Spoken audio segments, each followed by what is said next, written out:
রসুল মুস্তফা এরা যখন আসে নাই, উনি যখন আসে নাই, তার কোরআনটা কোথায় কার উপর নাজিল হয়েছে এবং ওসমান যে লিখেছেন এই সেটাও যে বলে সঠিক কিনা এইটার জানতে, আসলে কোরআনটা কখন কিভাবে আমরা পেয়েছি একটু জানতে চাই। খাজা মহিবুল্লাহ শান্তিপুরী যে প্রশ্নটা করছে খুব সেন্সিটিভ, খুবই মানে চিন্তার বিষয়। সারা পৃথিবীর 150 কোটি মুসলমানের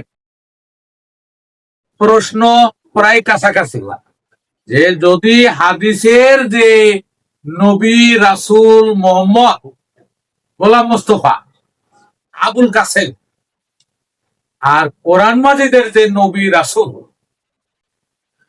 এই দুটার ভিতরে পার্থক্য থাকে, আর যদি সেগুলো রূপক হয়, কোরআন মাজিদ একটা বাস্তব হয়, তাহলে এই পবিত্র কোরআন মাজিদ আমাদের কাছে এলো কিভাবে?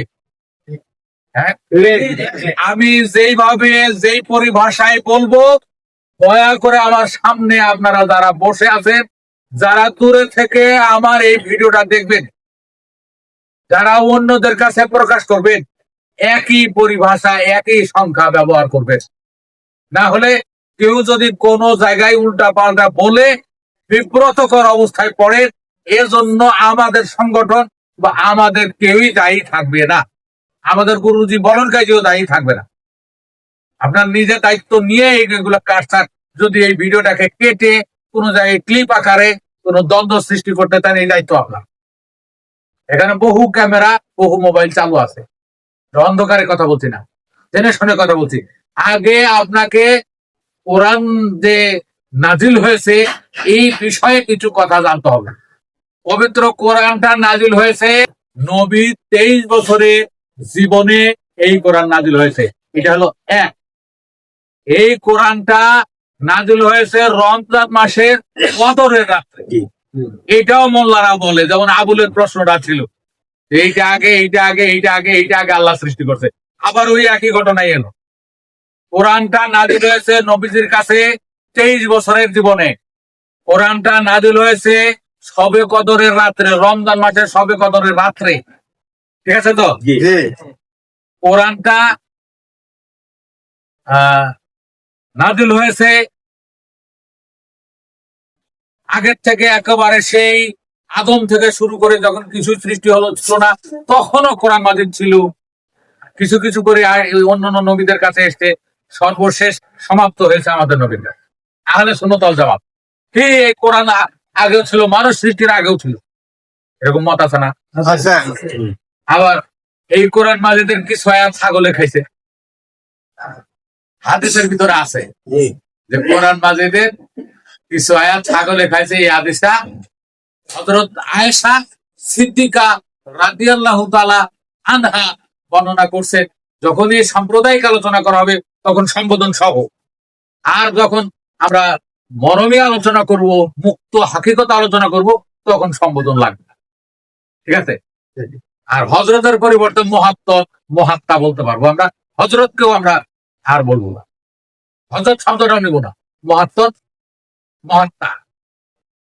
তো আয়েশা সিদ্দিকা বর্ণনা করছে যে যখন নবী দেহত্যাগ করে বা প্রয়াত হয়েছেন, দেহত্যাগ করেছেন, এই টাইমে তার সৎকার নিয়ে ব্যতিব্যস্ত ছিলাম। কোরআন মাজিদের কিছু আয়াত আমার খাটের নিচে বা আমার চোখের নিচে ছিল, ছাগলে খেয়ে ফেলছে। এই অংশটুকু আমি দিতে পারবো না, নাই। এই হাদিসটা তো আছে, এই হাদিসটা নিয়ে বহু কথাও হয়েছে, ট্রোল হয়েছে, ক্রিটিসাইজ হচ্ছে। তাহলে এক এক অ্যাঙ্গেল থেকে বলা হচ্ছে।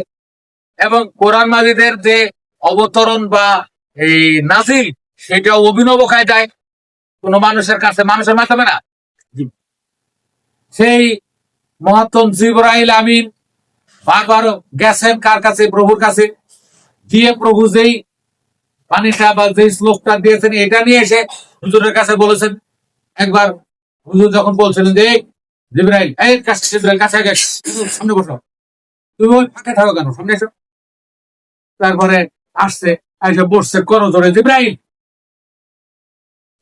তখন বলছে যে তুমি যার কাছ থেকে বাণী নিয়ে আসো, আমাদের মহান সৃষ্টিকর্তা আল্লাহ, তাকে দেখছো? জিব্রাইল বলছে না হুজুর, আমি তো দেখি নাই। আরে তুমি এত বছর ধরে আমার কাছে বাণী আনো, তার থেকে বাণী আনো, তারে না দেখে আসো কেন? তুমি তাকে না দেখে পানি নিয়ে আমার কাছে আর আসবে না। এই যে একটা কড়া ধমক হুজুর দিয়েছেন, এই ধমক খায় জিব্রাইল ভয়ে উঁচু উঁচু করে বসে থাকে। আল্লাহ বলছে এই জিব্রাইল তো কি হয়েছে, তুই আর আগের মতো স্বতঃস্ফূর্ত না কেন? তো বলছে প্রভু, এইভাবে আমি হুজুরের কাছে পানি নিয়ে গেছে, হুজুর তো আমার এমন ধমক দিয়েছে, শুধু মায়ের বাকি আছে। এবার যদি যাই আমার মায়ের কপালে আছে। বলছেন যে তুমি যার কাছ থেকে পানি আনো, তাকে দেখে জেনে বুঝে শুনে পানিটা নিয়ে আসবে, এছাড়া শুধু শুধু পানি নিয়ে এখানে আসবে না। জিব্রাইল ভয়ে 27 দিন আর পানি নিয়ে আসে না। কয়দিন? রহস্যময় কথা। 27 দিন আর কোনো পানি নিয়ে আসে নাই। 27 দিন পরেও কোনায় বুঝে গেছে। আর এই যে ইতিমধ্যে যে ঘটনাটা ঘটছে, তখন আল্লাহ জিব্রাইলকে বলছে যে জিব্রাইল এক কাজ করো, আমি তো সরাসরি কোন ফেরেশতা, কোন মালাকা, কোন নবী রাসূল, কোন মানুষের সামনে, মানব দানবের সামনে সরাসরি আমি আল্লাহ দেখাই করি না, আমার চেহারাই দেখাই। তা হয় কালো কুচকুচে চেহারা হবে, খারাপ পেট নির্গত হতে পারে, ভালো চেহারা হলে তো মানুষকে দেখানোর চেষ্টা করে, আরো সুন্দর করে সেটি পাটি মুখে মেকআপ টেকআপ দিয়ে ভালো পোশাক পরে মানুষের সামনে আসার কথা। আর যার চেহারা কালো, ওই কিন্তু আড়াল করে রাখে, সামনে আসতে চায় না। ঠিক তো? তো বলছে যে আমি তো এইভাবে সরাসরি যাই না, তুমি এক কাজ করো, মঙ্গলবারের দিনে আমার যে স্বর্গীয় নদী আছে, এই নদীর পাড় দিয়ে তুমি হাঁটতে থাকবে, আর দেখবে যে সামনের দিক থেকে যে আসে সেই মনে করবে আমি আল্লাহ। তখন জিব্রাইল আমিন ঠিক ওই মঙ্গলবারের দিন সন্ধ্যা লগ্নে ওই জীবন নদীর পাড় দিয়ে বা স্বর্গীয় নদীর পাড় দিয়ে হাঁটতেছে। অনেক দেরি হয়ে গেছে, সন্ধ্যাও ঘনিয়ে এসছে, রাত এখন শুরু হলো। এখন পর্যন্ত কেউ আসে না, সামনে দিয়ে কাউকে দেখতে পায় না। পরে জিব্রাইল আমিন তো মনে মনে খুব বকাবকি করতে চায়, আমরা মানে গ্রাম্য ভাষায়, নিকৃষ্ট ভাষায় যেমন কথা বলি, গালিগালাজ করি, তো যে রক্ত মাংসের বিকৃত এগুলো এরকম গালিগালাজ আসবে, মনে মনে খুব বকতেছে। আল্লাহ তো কখনো মিথ্যা বলে না, কিন্তু সন্ধ্যা লেগে গেল, আসে না কেন? তারপরে যখন সন্ধ্যা গাঢ় হয়ে গেছে, দেখা যায় না, এই টাইমের সামনে দিয়ে একজন লোক আসে। তখন বলছে যে মুসলমানি কায়দায় ওই যে সম্বোধন যেটা, আসসালামু আলাইকুম। তারপরে কাছে যা দেখে কি, পুরা চেহারাটা মোহাম্মদের মতো। এই তো শেখ, চলে গেল। পরে 27 দিন পরে জিব্রাইল আমিন এসে কোনায় বসা। তখন আবার হুজুর ডাকতে দেয়, জিব্রাইল সামনে এসে বসো, সামনে আমার কাছে এসো, তুমি দূরে কাছে যখন আসছে, তুমি অনেকদিন পরে এলে। হুজুর, ওই যে আপনি একদিন আমার ধমক দিয়েছেন, আমার তো ভিতরে ভয়, এবার যদি আমি না দেখে আসি তাহলে আমার কি অবস্থা ঘটবে। তো দেখছো? তো হুজুর যেটা দেখছি এটা তো বলার মতো না। আমি দেখছি মঙ্গলবারের দিন ওই জীবন নদীর পাড়ে বা স্বর্গীয় নদীর ধারে আপনার মতোই চেহারা। তখন হুজুর বলছেন যে তুমি যা দেখছো ঠিকই দেখছো। কি হলো, কি হলো, একই রকম হয়ে গেল না? আমি যদি এইটা এখন বলি, এইটা কিন্তু মোল্লার আবার টোল করবে, মোল্লার এটাকে ধরবে যে যে আল্লাহ সেই মোহাম্মদ।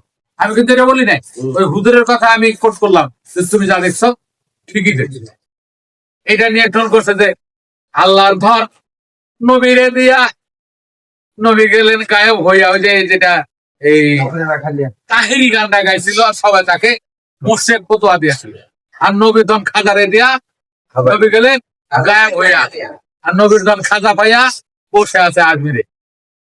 এরকম একটা গান তাহেরি গাইছিল। আর সব মোল্লারা শেলের মতো হই হই রই রই করে তাহেরিরে মোর্শেদ আর কাবে ফতোয়া দিল।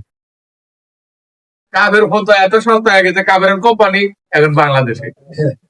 আব্বাসি হলো কাফেরের কোম্পানি, নারায়ণগঞ্জের বন্দরের আব্বাসি হলো বাংলাদেশের কাফেরের কোম্পানি। আর বাকি যেগুলো আছে এগুলো সব কাফের। আপনার তো প্রায় সবগুলোকে কাফের ফতোয়া দেওয়া হয়ে গেছে, বেচারা। এইবার যে তুমি যা দেখছো তা ঠিকই দেখছো, কেমন হলো? তাহলে কি মোহাম্মদ আর আল্লাহ এক? না, মোহাম্মদ হলো এক জিনিস আর আল্লাহ হলো আরেক জিনিস। এইটা ছিল মোটামুটি শরীয়তের কিচ্ছা। কি কোরআন নাজিল হওয়ার কিচ্ছা, কোরআন নাজিল হওয়ার শরীয়তের কিচ্ছা ছিল এইটু, মনে থাকবে? এইবার আসি আমরা কোরআনটা কি, নাজিল কিভাবে হয়, আর বিভিন্ন মতগুলোকে কম্বাইন করতে পারি কিভাবে, কন্ট্রাডিকশন যে অবস্থান, বৈপরীত্য অবস্থায় রয়েছে, বিপরীত মুখী বিপরীত ভাবে রয়েছে, সেটাকে এক জায়গায় আনি কিভাবে। এইবার আগে কোরআনটা চিনতে হবে। সর্বসম্মুখে আমি আপনাদের মাধ্যমে পুরা দেশবাসী, পুরা বিশ্ববাসী, সকল মুসলমান অমুসলমান সবার কাছে এই বাণীটা প্রচার, এই তত্ত্বটা আমি পৌঁছে দিচ্ছি। এখন পর্যন্ত আমাদের উপমহাদেশের দুটো নেশাবে এই ইসলামী মতবাদের শিক্ষাটা প্রচার হয়। একটা হলো মাদ্রাসার, একটা মসজিদ। মাদ্রাসার দুটো বিভাগ, আলিয়া কমে। আর মসজিদ ভিত্তিক চলে ইমামদের মাধ্যমে খুতবা আর হলো মক্তব। এইভাবে ইসলামী মতবাদটা প্রচার। এই ইসলামী মতবাদের প্রচারের যতগুলো ধারা, ততগুলো ধারার সকল ধারাই লেখা আছে কোরআন শব্দটা আলকারিউ ধাতু থেকে বা আলকারিউ মাসদার থেকে উদ্ভব হয়েছে। এইটার গর্দানটা কি? কারা ইয়াকরাউ কারউন কুরআনুন ফাহুয়া কারিউন। এই সে পাঠ করেছে, সে পাঠ করবে, পঠন পাঠন, আর যে পাঠ করে তাকে বলা হয় কারি। এইটা হলো সিগা বা সূত্র বা গর্দা। কারা ইয়াকরাউ, পাঠ করো, ইকরা তুমি পড়ো, ইকরা পড়ো। আর শব্দটা হলো পঠন পাঠন, কারউন কুরআনুন। ওরা বলে যে কারউনটা একটা মাত্রা, কুরআনুন আর একটা মাত্রা, আর যিনি পাঠ করেন তাকে বলে কারি। এখন এই বইটার নাম হলো পঠন পাঠন। এখন আপনারা যারা আমার সামনে বসে আছেন, পুরা বাংলাদেশের সকল মুসলিম, পুরা পৃথিবীর সকল মুসলিম, সবার কাছে আমি বলতেছি যে একটা বই, এত বড় জগৎ বিখ্যাত একটা বই, 150 কোটি মুসলমানের ধর্মগ্রন্থ, এই বইটার নাম পাঠন পঠন হয় না, হয় না। আমি 45টা বই আমার, তার ভিতরে 28টা প্রকাশিত হয়েছে, এক এক বই এক এক নাম। আত্মতত্ত্বভেদ, পরম্পরা তত্ত্বভেদ, দিব্যজ্ঞান, আত্মার সৃষ্টি রহস্য, বইয়ের নাম ভিন্ন ভিন্ন। এত লেখক গবেষক আছে। আপনাদেরকে আমি লাইফ টাইম দিয়ে গেলাম পৃথিবীর 800 কোটি মানুষকে। এখন পর্যন্ত মানব সভ্যতায় কোন বইয়ের নাম, কোন গবেষণাগারে পাঠন পঠন আছে কিনা? নাই, নাই, নাই। ইউরোপ, আমেরিকা, 7টা মহাদেশে যত মানুষ বেঁচে আছেন সবাই মিলে গবেষণা করেন যে কোন লেখক বই লেখার পরে ওই বইটার নাম পঠন লেখছে বা পাঠন লেখছে, আছে? না, নাই, নাই। আর এটার ভিতরে উপকারিতা কি? অতএব এই মাছদার থেকে এইটা হয়নি। আরো একাধিক মাছদার আছে, আরেকটা মাছদার আছে, এই মাছদারটার নাম হলো কারণ। রনুন, কারণ শব্দের অর্থ হলো গরু সিং, মহিষের সিং, দিক পক্ষ। এই কারণটা দ্বিবচনে হয়েছে কার নাইনে, আর বহু বচনে যা হয়েছে কুরআনুন। ওয়াহেদ তাসনিয়া জমা, এক বছর, দ্বিবচন, বহু বচন। ইংলিশে বলে singular plural, singular dual and plural. এক বচন, দ্বিবচন, বহু বচন। আরবিতে বচন 3টা, বাংলায় বচন 2টা, এক বচন আর বহু বচন। ইংলিশে বচন 2টা, সিঙ্গুলার প্লুরাল। আরবিতে বচন 3টা, এক বচন, দ্বিবচন, বহু বচন। এইটা হলো জমার সিগা কুরআনুন। কার নুন কার নাইনে কুরআনুন, এক সিং, দুই সিং, বহু সিং, এক শৃঙ্গ, দুই শৃঙ্গ, বহু শৃঙ্গ, একটা পক্ষ, দুইটা পক্ষ, বহু পক্ষ, এক ধারা, দুই ধারা, বহু ধারা। যখনই আমরা 3 নিলাম, কুরআনুন তো যে বহুবচনের সর্বশেষ সংখ্যা হলো 3, তাহলে ত্রিশৃঙ্গ আমরা নাম করছি কি ত্রিশৃঙ্গ। আমাদের সকল বই পুস্তকে কোরআন মাজিদের বাংলা অর্থটা নেওয়া হয়েছে ত্রিশৃঙ্গ, ত্রিধারা, ত্রিপুর, ত্রিশূল, ত্রিবেণী। মনে থাকবে সকল 3 দ্বারা। এখন এই 3টা কি? আমাদের দেশে আরেকটা ধর্মগ্রন্থ আছে, সেটার নাম হলো ত্রিপিটক। বৌদ্ধদের ধর্মগ্রন্থের নাম হলো ত্রিপিটক, 3 থলি। সেটারও অর্থ ত্রিপিটক, ত্রিথলি, ত্রিবেণী, ত্রিশৃঙ্গ, ত্রিধারা, ত্রিশূল, একই অর্থ। বৌদ্ধদের ধর্মগ্রন্থের যে বাংলা অর্থ মুসলমানদের ধর্মগ্রন্থের সেই একই অর্থ মিলছে। এইবার বৌদ্ধ ভিক্ষুদের সঙ্গে আলোচনা করে কি মুসলমানের এই কোরআন মাজিদের নাম রাখা হয়েছে? এইটা আমাদের দেহের থেকে রাখ, তা আছে ব্রহ্মাণ্ডে, তা আছে মানব ভাণ্ডে। বলছি সূরা জারিয়াতে 20-21 নম্বর আয়াত, ওয়াফিল আরদি আয়াতুল লিল মুকিনিনা ওয়াফি আনফুসিকুম আফালা তুবসিরুন। যা নিদর্শন এই পৃথিবীতে আছে, সেই নিদর্শন তোমার ভিতরেই আছে, তোমরা কি অনুধাবন করবে না? এই কথাটা। তাহলে আমাদের দেহের ভিতরে ত্রিশৃঙ্গ কোন জায়গায়? কে জানে? হাত তোলো। এই যে অনেকে হাত তুলছে। ত্রিশৃঙ্গটা হলো নারীদের জরায়ুমুখ, অ্যাকচুয়ালি। ইংলিশে কি? সাবেক্স। ইংলিশে কি? সাবেক্স। সবাই বলো সাবেক্স বা অ্যাকচুয়ালি। ইংলিশে বলে অ্যাকচুয়ালি হলো মোহনা, সাবেক্স হলো মোহনা। এখানে 3টা ধারা কি একত্রিত হয়? রজ, সুধা, মধু। ফকির পাড়ার এই যে অমুক ফকির, অমুক দেওয়ান, অমুক মূর্খ, অমুক গবেট যেগুলো বলে, যেখান থেকে অনেকগুলো নারীদের যৌনাঙ্গ বা গোপনাঙ্গ থেকে 7টা জল বেরোয়। 4টা হলো বাইরের থেকে, জরায়ুমুখের বাইরের থেকে, আর 3টা হলো জরায়ুমুখের ভিতর থেকে। জরায়ুর ভিতর থেকে যে 3টা জল বের হয়, ওই 3টা জলকে বলা হয় ত্রিধারা, ত্রিবেণী, ত্রিপুর, ত্রিশূল, ত্রিশৃঙ্গ। এইটা হলো মানুষের জীবন রহস্য।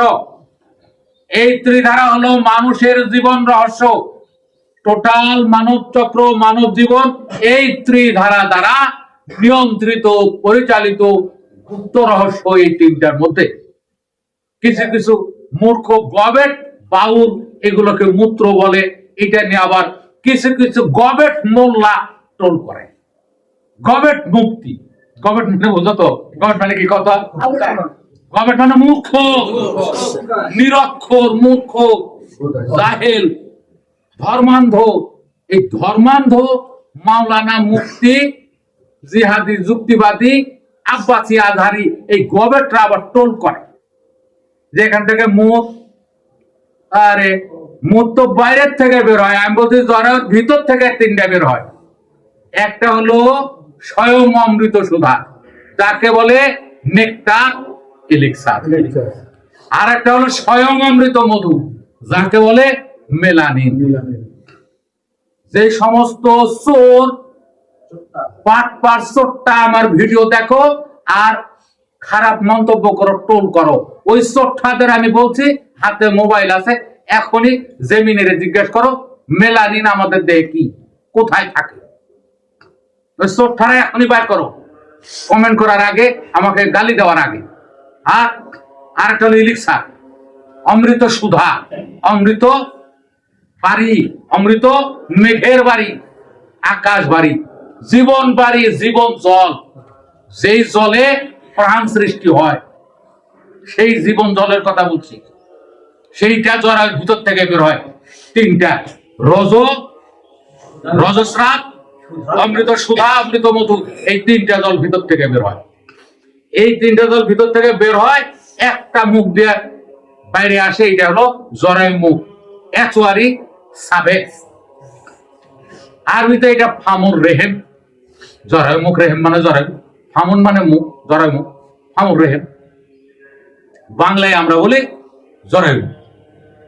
আর এই জরায়ু মুখকে যখন অশালীন, অশ্রাব্য মনে হবে, তখন আমরা বলি ভৃগু। যোনি মুখকে বলা হয় ভগ, আর জরায়ু মুখকে বলা হয় ভৃগু। এই যে ভৃগুমণি, মহাত্মন ভৃগুমণি, বিশাল বড় একজন সাধক, এইটাই আরবিতে বলা হয়েছে হযরত মহাত্মন মুসা, বা ওরা বলে হযরত মুসা, আর এটা হলো মহাত্মন মুসা, জরায়ু মুখ। তাহলে মুসা নবীর অবস্থান কোথায়? মুসা নবীর অবস্থান কোথায়? এই জরায়ু মুখকে রূপকে বলা হয়েছে মুসা, যার বাংলা অর্থ করা হয়েছে কি? খুর বা কাটারি বা চাকু। যখনই কামদেশে পুরুষরা যায়, পুরুষাঙ্গের মাথার উপরে বধূদের মতো কাঠঠোকরার মতো ঠোকাতে থাকে, হঠাৎ করে শুক্র ছিনিয়ে নিয়ে যায়, মানুষ থেকে মানুষ কেটে সন্তান রূপে আলাদা করে। এই জন্য জরায়ু মুখকে বলা হয়েছে চাকু বা কুকুর। আর এটা বলে মুসা। যারা আমার ভিডিও দেখতেছ, তারা এই যে স্মার্টফোন গুলোতে এখনই ক্লিক দিয়ে দেখো। মুসা শব্দের বাংলা অর্থ খুব, ব্লেড, চাকু, কাটারি, কাটাই, এইগুলা খুব ভালো করে দেখো। আর তুমি না প্রমাণ করে যদি আমাকে গালি দাও বা বুকটা, তুমি বহু ডিকশনারি এখন অনলাইন অফলাইন আছে, এগুলো তুমি একবারে দেখে 5 বার দেখো, দেখার পরে তুমি একটা মন্তব্য করবে। নাহলে তুমি মন্তব্যই করো, তুমি আমার এখান থেকে বের হয়ে যাও। তোমার মতো মূর্খ, তোমার মতো অন্ধ আমার ভিডিও দেখার উপযুক্ত না। তুমি এখনই আনসাবস্ক্রাইব করে বের হয়ে যাও। তাহলে এইটাকে বলা হয় কোরআন। তাহলে কোরআনটা কি? জরায়ু মুখ। কোরআনটা কি? কোরআনটা কি? 3টা ধারা বের হয়, এর নাম হলো 30 লিঙ্গ। এটার মাঝদারটা কি? কারণ। কারণ দ্বিবচনে কারনাইনে, যেমন একটা মোবাইল, এটা মোবাইল, দ্বিবচনে মোবাইল আনে, আর বহুবচন হলো মুগুলু। ঠিক আছে? একটা মোবাইল, 2টা মোবাইল, বহু মোবাইল। আরবির কি? নাহু অনুসারে, আরবির ব্যাকরণ অনুসারে। এখন আমরা কোরআনটা পেলাম। এখন এই কোরআনটা 23 বছরে নাজিল হয়েছে। কিভাবে? 23 বছরে নাজিল হয়েছে। পরে সারা পৃথিবীর অধিকাংশ দেশে ছেলে মেয়ে, যুবক যুবতী হওয়ার কত বছরে নির্ধারণ করা হয়েছে? কত বছর নির্ধারণ করা হয়েছে? 18 বছর নির্ধারণ করা হয়েছে। ছেলে মেয়েদের যুবক যুবতীতে উপনীত হওয়ার বয়সটাতে হয়েছে 18 বছর। 18 বছর যদি যৌবনের শুরু হয় মরমীবাদ বা সৌরবিজ্ঞান অনুসারে, যৌবনকাল কতদিন থাকে? 40। এ ব্যাপারে মুসলমানরা আর একটা হাদিস বলে যে হাসরের মাঠের আগে বা পরে একটা সেতু থাকবে, সেই সেতুতে উঠতে 10,000 বছর, পাড়ি দিতে 10,000 বছর, নামতে 10,000 বছর। এই 30,000 বছরের একটা সেতু থাকবে। এটার নাম কি? ফার্সিতে আর বাংলায় হলো বৈতরণী। আর এইটা মিশরে বলে চীনা ভাত। মিশরে বলে চীনা ভাত। ওই হিন্দু পুরাণে বা ভারতীয় পুরাণে এটার নাম বৈতরণী। আর বাংলা ভাষায় আমরা বলি যৌবন কাল বা যৌবন সেতু। এই যৌবন কাল বা যৌবন সেতুকেই বলা হয়েছে ফার্সিতে ফুল সিরাজ। এটা পার হতে 30 বছর সময় লাগে। ওই 30 বছর থেকে না, 30,000 বছর। এখান থেকে অলঙ্কাইজির নির্মিত এই বইটা দেখবেন, আধ্যাত্মিক সূত্রাবলী, এই বইটার ভিতরে আছে। আর আরেকটা বই আছে 8ম খণ্ড, পৌরাণিক সংখ্যা। এই পৌরাণিক সংখ্যা বইটার ভিতরে গিয়ে আপনি 30,000 দিয়া যে 30,000 সংখ্যাটা যে পোস্টমর্টেম করা আছে, দেহতাত্ত্বিক উৎপত্তি বের করা আছে, এটাকে আনলকিং করা আছে, সেখানে গিয়ে দেখবেন একটা সূত্র। এই সূত্রটার নাম হলো শূন্যক সূত্র। শূন্যক সূত্র অনুযায়ী সব শূন্যগুলো ফেলে দেওয়া যায়। শূন্যক সূত্রটা হলো মূলক সংখ্যার পরে শূন্য হ্রাস বৃদ্ধি করলে মূলকের কোনো পরিবর্তন হয় না, মূলক সংখ্যার কোনো পরিবর্তন হয় না আধ্যাত্মিক বিজ্ঞানে। কিন্তু গণিতে হলে 10 গুণ হ্রাস বৃদ্ধি হয়। যেমন লালন সাহিত্যের একটা বাণীর ভিতরে আছে, 9 শূন্য দিলে 90,000 কয় দলিলে সব শূন্য মুছে দিলে 9 ফেলা। তাহলে আমরা এই শূন্যক সূত্র দ্বারা যদি 30,000 সব শূন্যগুলো মুছে দিই, তাহলে থাকবে শুধু 30। 30 হলো মানুষের যৌবনকাল। 30-এর সীমা কি? 11 থেকে 40। 11 থেকে 40 বছর পর্যন্ত 10 বছর যৌবনটা উঠে, ফুলছেরাদের পুলে উঠে যৌবন সেতুতে 21 থেকে 30 যৌবনটা স্থির থাকে, আবার 31 থেকে 40 যৌবনের ভাটি ধরে, মানে আবার নামে। তাহলে উঠতে 10,000 বছর মানে 10 বছর, পাড়ি দিতে 10,000 বছর মানে 10 বছর, আর নামতে 10,000 বছর মানে 10 বছর। উঠিতে পাড়িতে নামিতে পথে 30,000 বছর থাকে। শূন্য গুলো ফেলে দিলে 30 বছর। এই 30 বছর 18 থেকে 30 যদি আমরা 40 থেকে এই 18 বাদ দিয়ে দিই কত থাকে? 40 থেকে 18 বাদ দিলে 40 থেকে 18 বাদ দিলে থাকবে 22। এখন 18 যদি আমরা নিয়ে নিই তাহলে হবে 23 বছর। 18 যদি ধরি আর 18 বাদ দিয়ে 19 টাকা গণি তাহলে হবে 22। 18টা যদি ধরে নিই 23 হবে। এই 23 বছর নারীদের জরায়ু মুখ দ্বারা রজ সুধা মধু এই কোরআন অবতরণ আগমন নিগমন করে। এই 23 বছর কোরআনের আগমন নিগমন হয়, আগমন নিগমন চলতে থাকে। তার মানে রজস্রাব আগমন আর নিগমন ঘটতে থাকে 40 বছর পর্যন্ত। 40-এর পরে অনেকের রজস্রাব বন্ধ হয়ে যায়, অনেকের ব্রিজ বন্ধ হয়ে যায়, অনেকের দুয়ার ভাটা বন্ধ হয়ে যায়, যে যেটাই বলি। আবার কারো 50 বছর 60 বছর থাকে, ওইটা হলো এক্সেপশন, রেয়ার কেস, অর্থাৎ দুর্লভ বা অযাচিত। এই কারণে এটা আমরা কাউন্ট করবো না, নন কাউন্টেবল। বরের এই 23 বছর পর্যন্ত একটা রমণীর কাছে, একটা ঋতুমতির কাছে পবিত্র কোরআন মাজিদ প্রতি মাসে মাসে আগমন করে।